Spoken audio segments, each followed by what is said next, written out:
Hi, my name is Dolores Canales, and I represent All of Us or None, a project of legal services for prisoners with children.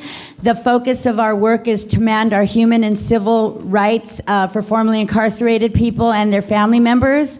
My parole date, I paroled February 7th, 2009 from Chowchilla State Prison, CCWF. So my name is Kim Carter. I'm the founder of Time for Change Foundation. I'm a lifetime member of All of Us and None. And I paroled in April 17th, 1994. And what I do is I specialize in speaking truth to power, so I make the room uncomfortable.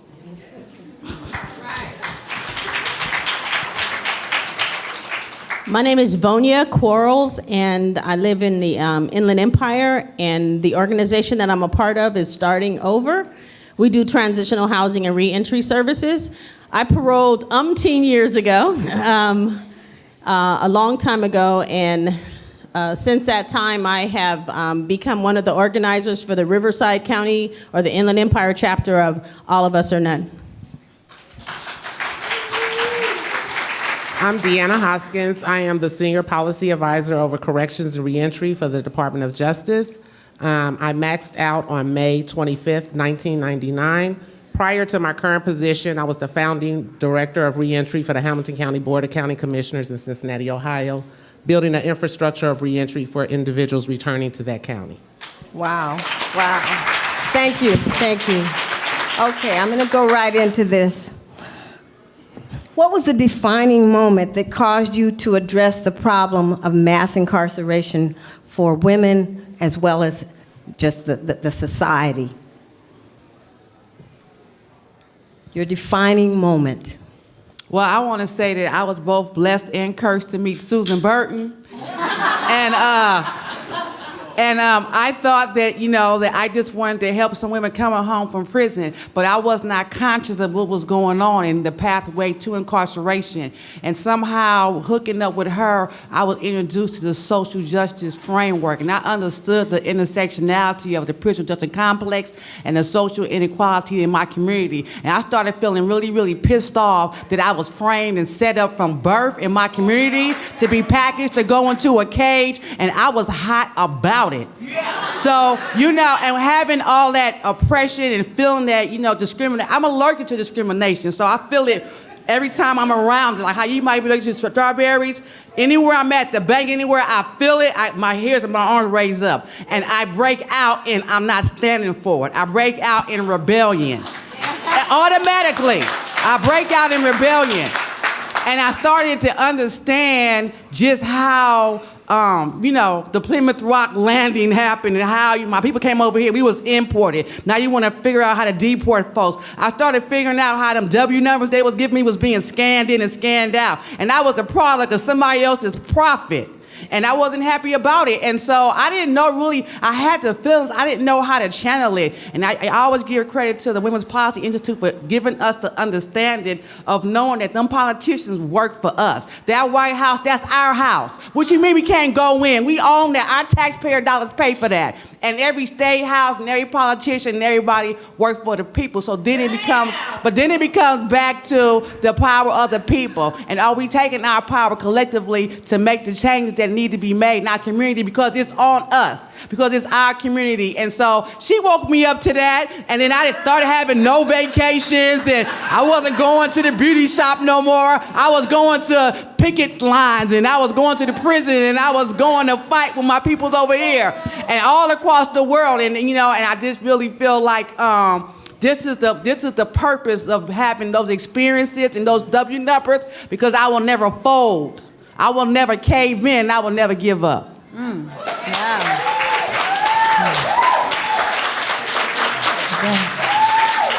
She has me encouraged. That was awesome. But before I even begin, I just want to say, I just want to thank everybody and just say how honored I am to even be at this table and at this space, because there's so many of you just looking out into this room that should have a seat right here, right alongside us, right alongside me, because you have been, ever since I've been involved in this movement, all of you out there have been a part of this. And so, me being here right now, that's thanks to Susan too, because she's usually here and she said no. somebody else needs to be up there because that's what this is about.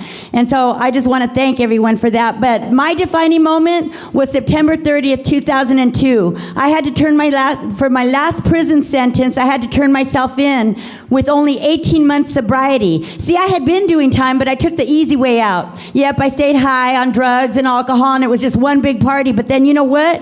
The party ended, and I got clean and sober, and I woke up. I opened my eyes, and I looked around, and I said, what the hell are we doing? I was in prison on my last prison sentence, and we're overfilled, overcrowded, hot as hell, taking everything from us that you could even imagine, our colors, our cologne, our makeup, everything, just stripping us down from all humanity being warehoused in cement and steel. And I thought, hell no. Something has to change. And at that moment, I knew I had to get involved, stay involved, and be there for my people until things continued to change. And then I met fierce organizers like Susan, Hamdia, Kim Carter. I mean, I could just go on and on and on. Azadeh, Angelica, I don't know, I shouldn't have started naming names because, I mean, I wouldn't stop naming names because that's how I am right here, right now. Because of the thousands of names of powerful organizers, fierce people, like yourselves and like the ones that couldn't make it today because why? They're probably at some other event, maybe getting arrested at Urban Shield or something else. But they're there, they're here, they're with us. And that's how makes us powerful. Thank you. I should have went first. Okay, so I think for me, my defining moment, I had to have multiple defining moments because I'm slow. Right? So I paroled and went and got a job, and I'm not like some champions, right? I thought that I was going to be able to live my life, going to work, and taking care of my family. As a third-generation convicted felon, I always thought that once economic conditions changed, the whole system would change. And then that darn Susan... Susan invited, I had went to work in the refinery, lied, told him I had no criminal background. This was before background checks were popular. They weren't doing live scans. So they said, have you ever been convicted of a felony? And I said, no. And so I went to work, and for 19 years, you know, I kept looking over my shoulder thinking they was going to come and escort me out the building. But it didn't happen. But gradually these moments began to tell me that my place was somewhere else, that I couldn't hide from who I am, and that I had to go and do something. And so I began to talk to Linda Evans, and then I went to Susan Burton's Women Organizing for Justice program, and I sat there and I'm like, wow, it wasn't me, because I had this really strong feeling that I was just bad to the core, and that what had happened to me was a result of who I was. I didn't understand the systemic conditions, that violent oppression and systemic violence as a result of going through foster care systems and juvenile justice systems and finally the penitentiary, that my destiny had been mapped out before I came out the womb.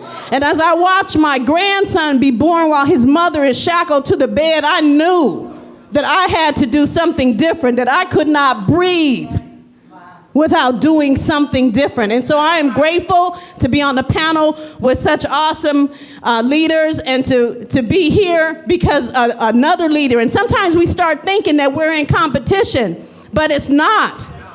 It's all of us. Or not. All of us. Or not. And that's what I learned, because women like Susan and Kim came into this movement and were doing work before I got here. And I was awed and inspired by it. And they have, Susan has been a mentor to me. Even before I formally asked her to become a mentor to me, she was. And she gave me the kind of leadership that told me not only was I responsible now, that I needed to move and move others. And that's what I think. If you're sitting here and you've been sitting on the ropes for 10, 15 years, it ain't over. You can get off the ropes today. You can help somebody right now. And that's what I expect. That's right. That's what I expect. I expect no less from everybody in here, because it's not about prestige. It's not about seniority around here. We all have something to bring to the table. I heard somebody say it earlier. Bring your sugar, bring your Splenda, bring your agave nectar, and let's make this lemonade. Thank you. I should have really went first. So for me, I was one of those individuals who just wanted to get a job, and I had cut into the social service arena, and I just thought I was going to be a good social worker. And one day I was working for an organization, and Glenn showed up, and he started talking about legislative change and things that were happening that I really didn't understand were the core problem and the issues that we were dealing with. But I got another job in the Indiana Department of Corrections, and I started seeing the sentence that African American men were getting for drug addiction, for minor crimes. And I always said, Indiana give out football numbers. So individuals could have a drug addiction, but get a 50-year sentence. So something started to turn in me. And then when I realized actually what the system had done, when I came home, when I went to jail, my daughter was 9 months old. When I came home, she was calling someone else mother. They had took away my ability to be a mother to my daughter, for my daughter to know me, for us to bond. And that's what they were doing to the African American men that were the brothers that I left on the block, that I grew up with. So I strategically tried to figure out, how do I take my career and those skills that I learned in the streets and use them in government? That's right. So I realized everything that I had acquired, or everything I thought that had been labeled a liability, was not a liability, it was an asset. I realized that my strengths were oppressed because of who I was, the system that I was born into. So I started using those skills to navigate government. I started using those skills and that knowledge. Then I just started using my voice. I started using my voice and exposing who I was and what had happened to me and what was happening to the individuals that I was seeing in my community where I grew up at. And I always call it a positive way of manipulation. My resume get me to the table, I'll sell myself once I get there. Same thing I had to do on the streets to get high for those 15 years. So for me, it was really defining when someone else had a voice who was able to share openly that they had been formerly incarcerated. It gave me room to have a voice, that I no longer had to sit still and be quiet. But again, seeing that my brothers were getting the maximum amount of time for minimum crimes that they were doing. Thank you. Thank you, ladies. Wonderful. The next question. What part of the work inspires you to continue in this struggle?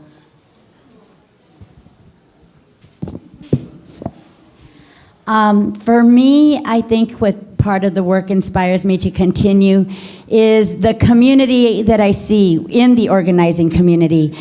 You know an organizer's true character during crunch time, right?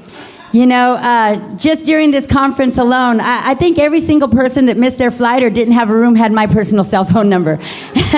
But you know what? It was okay, because they could have been upset. They could have been, but I was like, you know, just hold up, just wait. It's going to be all right. And people working together, people that know maybe everything didn't go exactly perfect, but because we look out for each other and because we have each other's back, it's going to work. We're going to make it work. Because how can we struggle against one another when we got a stronger, a bigger force to struggle against? So therefore, we need to use our energy to work together towards building rather than against each other. And that's what I saw early on. During the July 2011 hunger strike, I didn't know nobody. I didn't know anything about this type of organizing. Y'all took me to a whole different level that I had never known. But I walked into a room, and not to be, you know, putting Susan out there like that, but I walked into a room, Froggy took me, and he said, come on, these people, they want to meet you. And she started telling everybody to empty their pockets, and they did.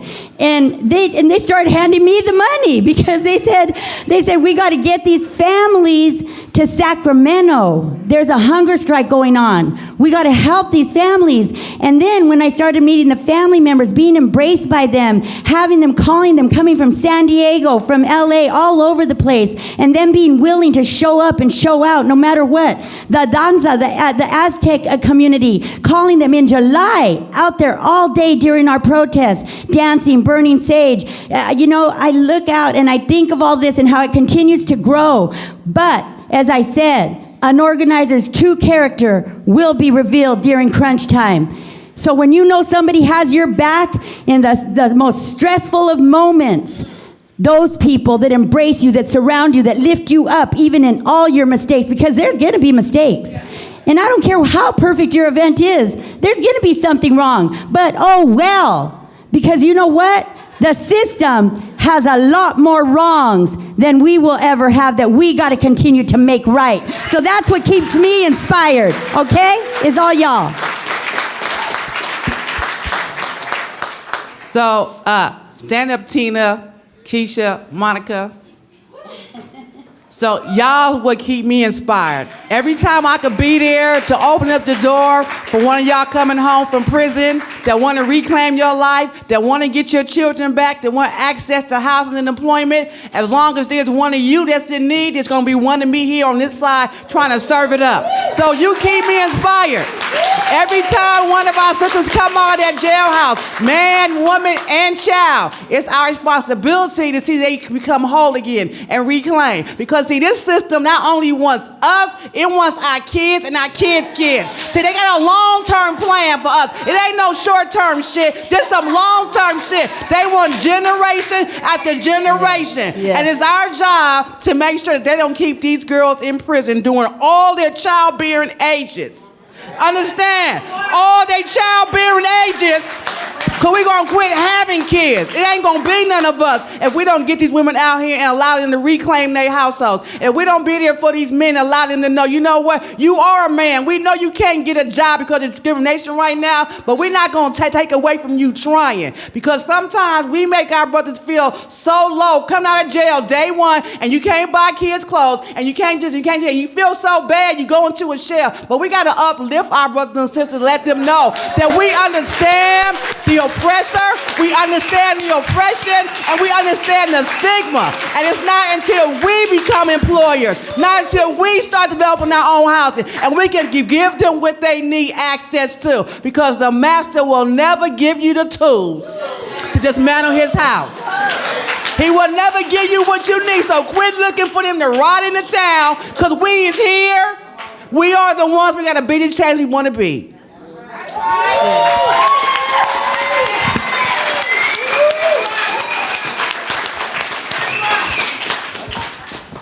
I was somewhere a couple of weeks ago, and Kim said, if they was coming, they'd have been here.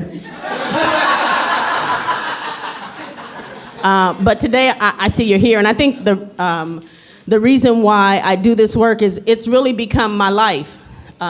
This is my life, and I can tell because when I breathe in and breathe out, I'm whole. And because it's not like work to me. This is my life. This is my purpose.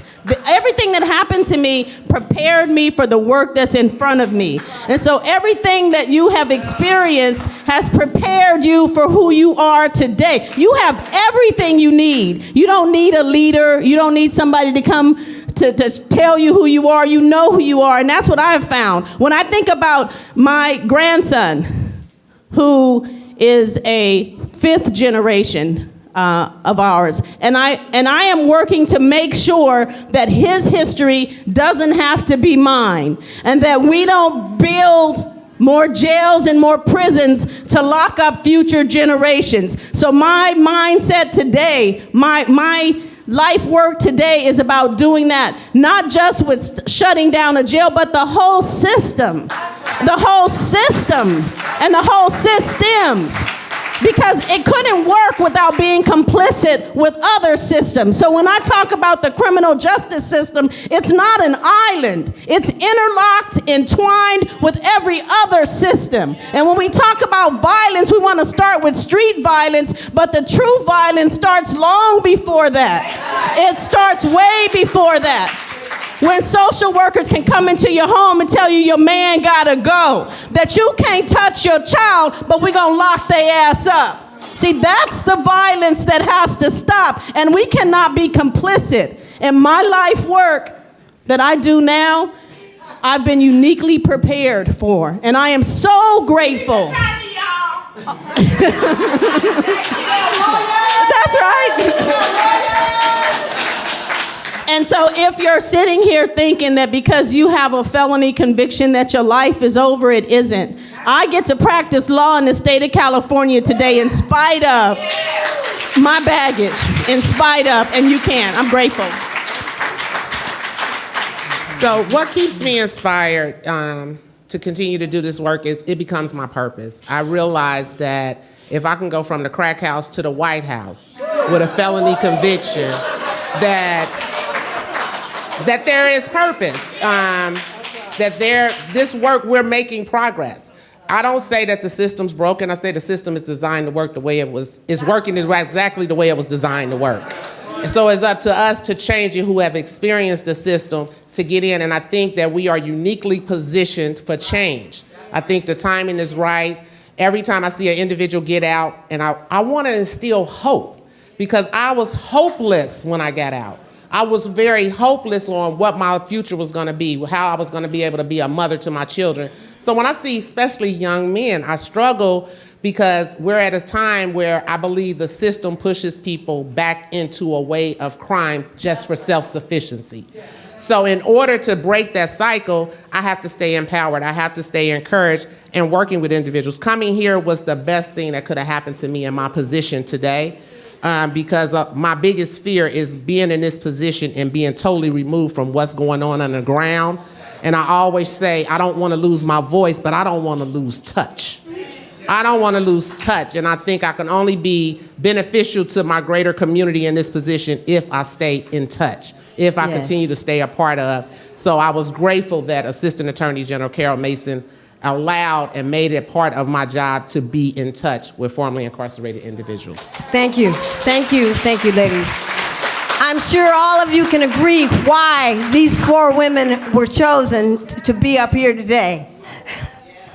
Next question.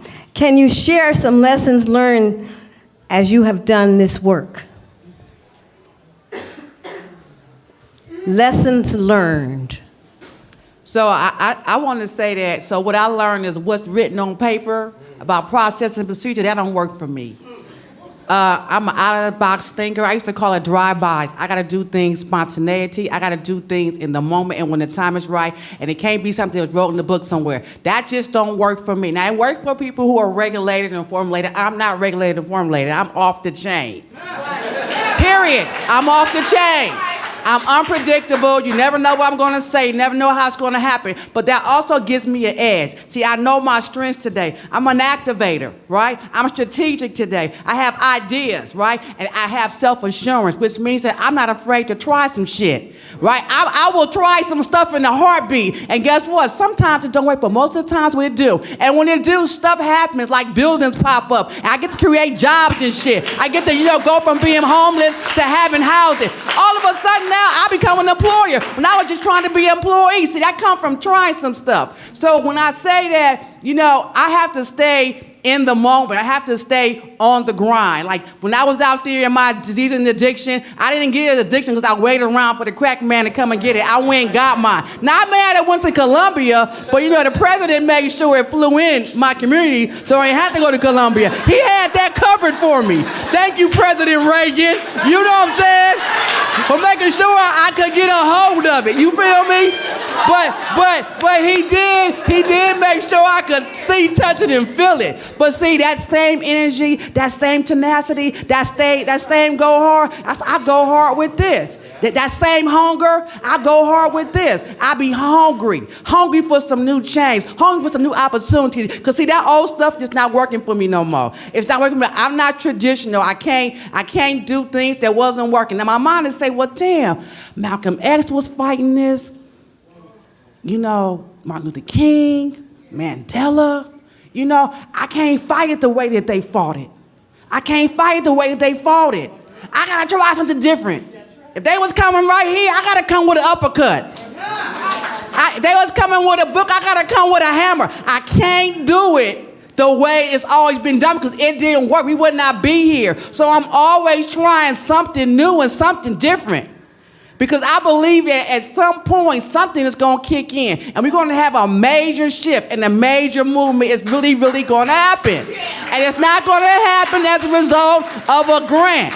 It's going to happen because we are going to be sick and tired of being sick and tired.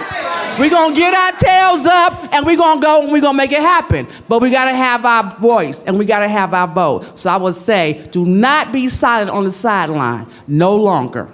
We have political power. We can build it.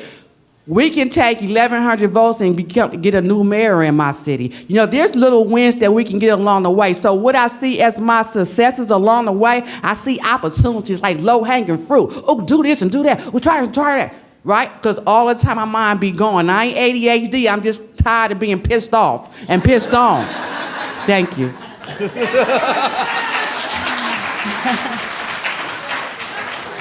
I think an important lesson to be learned is always be willing to listen, because I don't think I'd have a whole hell of a lot to say if I didn't hear from the people that are incarcerated, from the people that are affected by incarceration. So be willing to listen, to take the time out. And also, to not, just because something's the way that it's always been, doesn't mean that that's the way that it has to be today. You know, be willing to make a change. Be willing to listen to those that want to try something new, something different. And another important lesson that I've learned is, I think, you know, don't be afraid to have hope. Don't be afraid to have unbelievable hope. And even when everyone else tells you it's not going to happen, you shake that shit off and you tell them, well, no, it's not, thinking like that. That's why I choose to say that it is going to happen and that things are going to change. And once you get involved, be ready to stay involved and not give up. And keep telling your story, because people will listen. Thank you.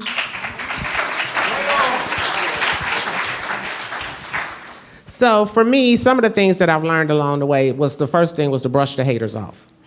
Because the individuals who had not lived this life were trying to control our lives. So I had to realize that when I walked into a room, although they were commissioners, mayors, city managers, I was the expert in the room on this topic. So I had to realize that I had to walk in my confidence, I had to walk in what I knew, and I had to walk in my experience, and not allow them to tell me this is what I needed. No, this is what we need. And matter of fact, you need to start asking us. So for me, one of the biggest lessons learned was I no longer had to be the angry black woman in the room. I no longer, and I'm kind of like that same situation. I always said, if I could wake up every day in active addiction, without a job, without no money, and manage to get high every day, I could wake up every day with a job, walk into a room, and make change like I got high. So for me, the lesson learned was that we are in control, that we are the experts, that we no longer have to sit back and wait for you to hand me something that's not gonna work and I have to figure it out. Let me tell you what we need to do and write the policies to get it done.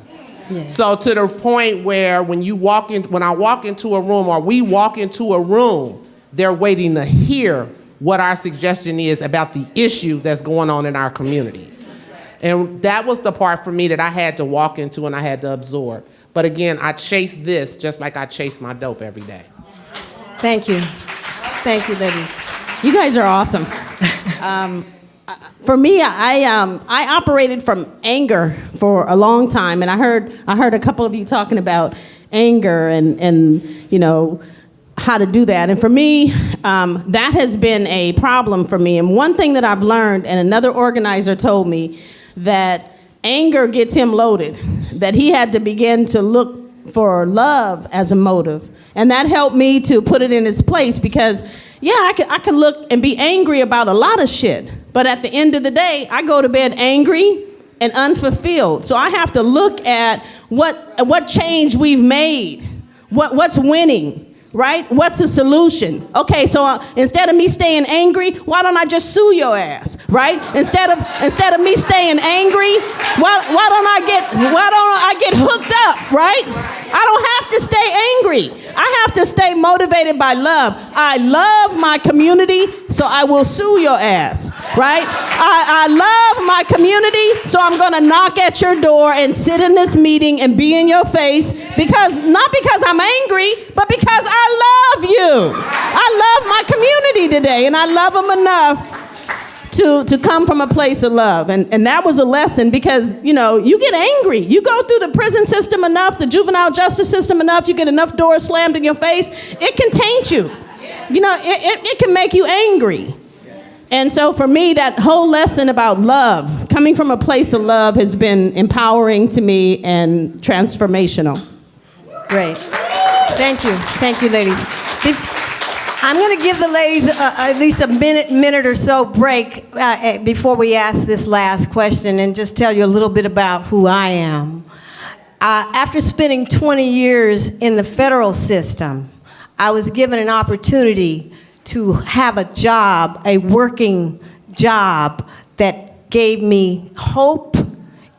And also, I was afraid. I was afraid to just go out there and put in applications after 20 years in the federal system. So Dorsey Nunn and Karen Shane took a chance on me. They didn't know anything about me, but they took a chance on me. And as a result, I became the director of the California Coalition for Women Prisoners, who I want to bring into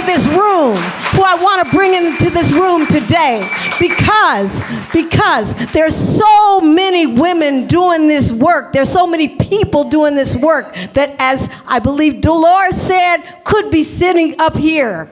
But we can't have everybody up here. So what we want to do is recognize the work and the love and the support that so many organizations are on the ground doing today. CCWP is comprised of mostly volunteers. Volunteers, y'all, they pay 1 or 2 salaries, employees that don't get paid that much, for real.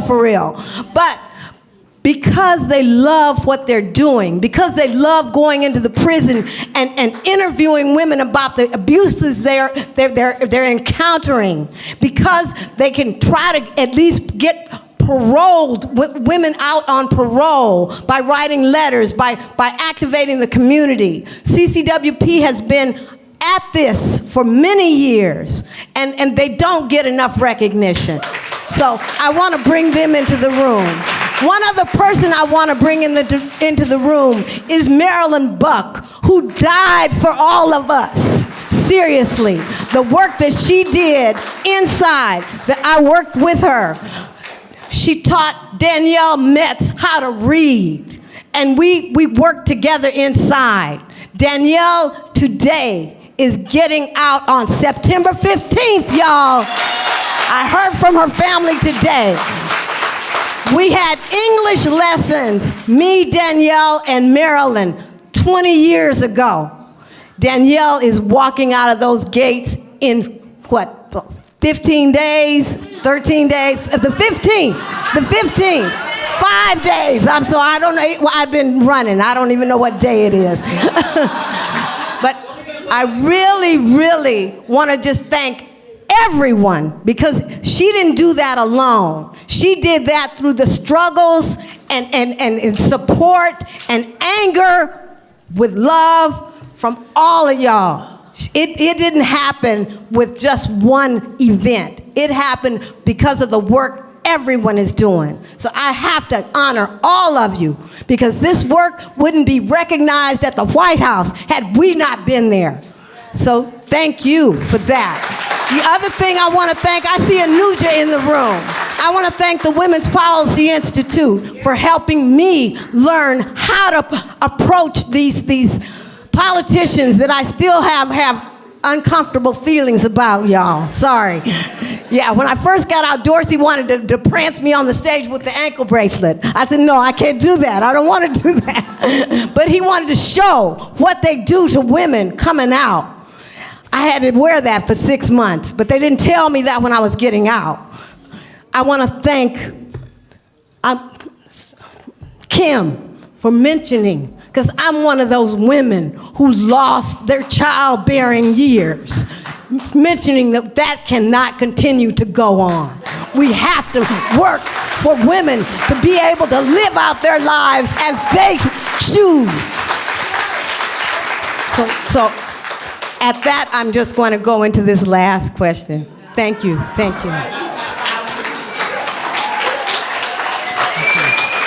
The last question for these dynamic women is, can you offer any advice to women wanting to turn their vision into reality in this struggle? Can you offer any advice to women wanting to turn their vision into reality in this struggle? Well, I would just say that don't be afraid, number one. Number two, A lot of people want to go back to school to learn something else to get started. A lot of people call me, I want to get started. I'm going back and getting that. If everybody had PhDs, could get something started, we would have a lot of shit out here, right? So we need some PhDs. So know that your passion and your love will get you some labor. And as you go, there will be different things you need to know about your organization and whatever you're starting, and you can reach out at that moment to who you need. I cornered this woman right here, Susan Burton, at the beach. She was like, oh, not another one that wanted to ask me 50 other questions. I said, look, I'm gonna ask you one time. You ain't gonna I ain't gonna be coming back and sweating you every 5 seconds. But right now, I'm being a go-getter, not a sweater. I need you to sit down and give me 20 minutes, right? And from that point on, I heard what I need to hear. See, I would never have been able to go back to school to get that. People from school come to me and want to take my story. They want to come talk to my clients. They want to come and film us, right? So I tell my clients, we the most important people up in here. Hold your head up when you walk into that room.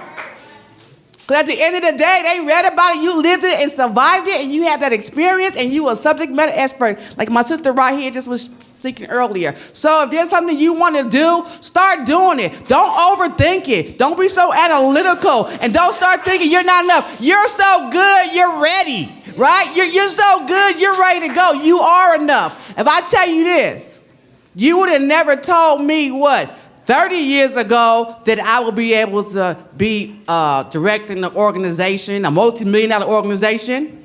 Not me coming from homelessness and crack. You would have never told me I would be able to stay clean and sober. Today I got 24 years. You understand what I'm saying? You wouldn't have told me that. But once I started going and doing, I started learning along the way. And I wasn't scared to go in where I need to go in there. But I held my head high. See, I started off letting the whole society know, yeah, I've been to prison, I've been in jail, I was prostitute and everything else. So get over that one. We on to the next one, right? So you're never going to find me nowhere and I'm going to be embarrassed or ashamed because you knew, oh, you didn't read that article? Oh, you didn't read my book? You ain't Googled me yet?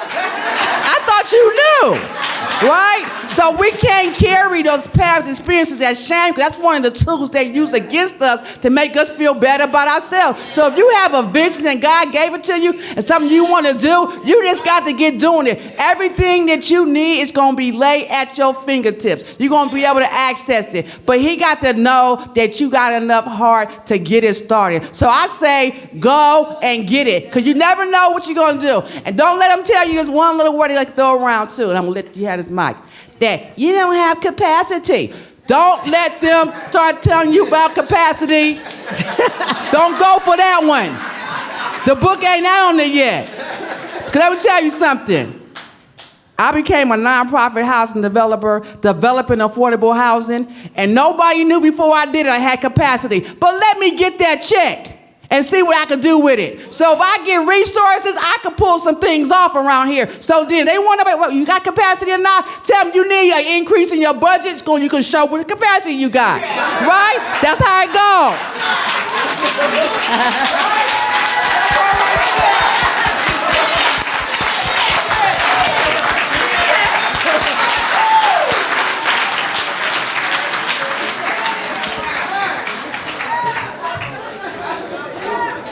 Yeah, what I would like to say is don't just know that it's you that it can make a difference. Sometimes we look to other people to solve our problems. Sometimes we think other organizations are going to help us, or other family members, or other resources. The resource is within you, really, because you have a story, you have an experience that's valuable, that maybe isn't like somebody else's. If you're feeling a vision within you, if you're feeling that you want to step up and make a difference and get involved, believe me, it could be done. And that's what we need more of. We need more of people birthing those visions, because there's not enough. There's not enough of us. And individuals, certain people, you can't go to people for them to do all the work or make all the changes. It's got to be you. Those visions have to be birthed so that there can be more change. So I would say go forth with it. Talk to people. Surround yourself. It says here for women wanting to birth their vision in the struggle, we have the national coalition now.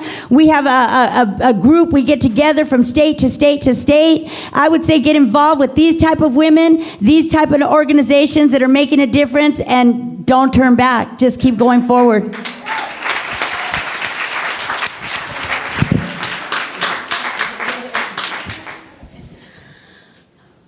I would think that as women, historically, the role has always been to be a nurturer, right? Caretaker of others, givers. And I think it is not, for me, it wasn't intuitive or it wasn't natural to begin to take and acquire those things from my own growth and development.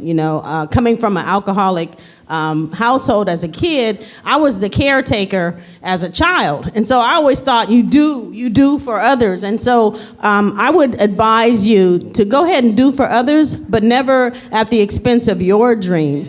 As women, never at the expense of your own care or purpose, because if you run beyond that, then you're not going to be able to sustain what God has placed inside of you and your dream. I had dreams as a kid, and those dreams were deferred. And, I just got back to them late, real late. So I'm looking at the youth in here, and I'm looking at the beauty. I'm looking at the beauty in here, and it's yours now. It's time to nurture and focus on the dreams that you have inside of you is what finally did it for me. And know that you are worthy and that you deserve it, because we do. Thank you. One of the things I would like to say is if you keep thinking about something and it's nagging you, you should be doing it. If it becomes a core part of you can't get rid of it, you're obsessing and compulsing about it, you should do it. Because one of the things that I've learned is even through fear, I walk through fear and I say fear used to mean forget everything and run, and now it's face everything and recover. So I keep moving through this process. But one of the things that worked for me that I would really like to share with women is society is very hard on women because of what they say we should be doing. We should be a mother. We should be doing certain things. Society is very susceptible to us taking the lead and moving on, especially an African-American woman, being the voice in a room, being the power in a room. So again, just walking in your confidence, knowing that this is your purpose. And my experience has been is once you get in line and you face your fear and you step out, God got it. God got you. God has you.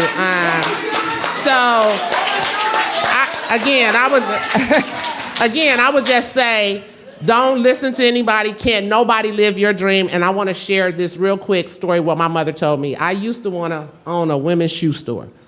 And I was like, I'm going to Vegas, I'm gonna go to this shoe show, and everybody was going with me, and I was afraid to go out of town by myself. When it came the day to go, nobody would go. And my mother told me, that's your dream. They didn't dream your dream. So I need you to get on a plane and go and sell some shoes. So, but I remember that part of my dream is not your dream, so I can't try to bring you along. So it's your dream. Go for it. Jump. I always, we call Glenn the chief risk taker. I always say, just jump off the building. The parachute will open. Thank you. Let me say one thing, Hamdia. Of course. And I just want to say it because, I have been pulled before. So if you do have your PhD out there, and I'm glad you got it, and I appreciate that you did get it. And I don't never want people to feel like I'm down in because you chose that route to get your PhD. But I will say this to all you with the vision and your entrepreneurs in there. I've had people with 2 and 3 PhDs that came to me for a job. I got lawyers that come to me for a job. So at the end of the day, when you need one, there's one available, and we need folks to have those degrees so that you can go ahead and access them. But I don't want people to think because you got it, I'm down on you because I'm not. But I'm just letting people know I got a PhD.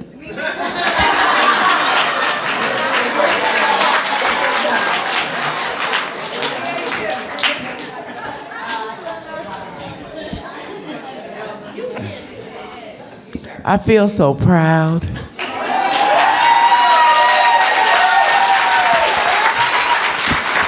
Y'all make me want to cry. I feel so proud. You guys knocked it out the park. So we've been meeting, you guys. We've been meeting every Sunday. The phone call is supposed to be an hour.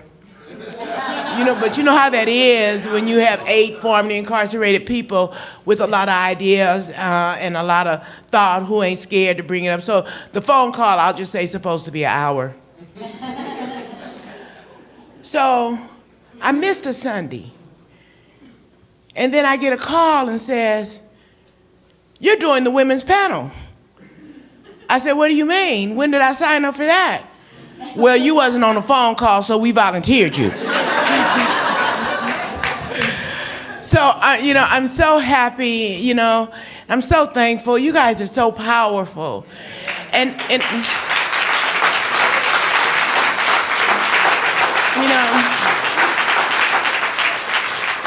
it's just a demonstration of what is built as we feed and as we support and as we bring one another along. And again, I'm like the proud mama. I'm so proud of what you guys have said, because I know it's truth to power. And I saw it birthed. I saw it come alive. I saw it build, and it's still building. So what I want to ask you is just give them a great round of applause and stand. Yeah. Thank you.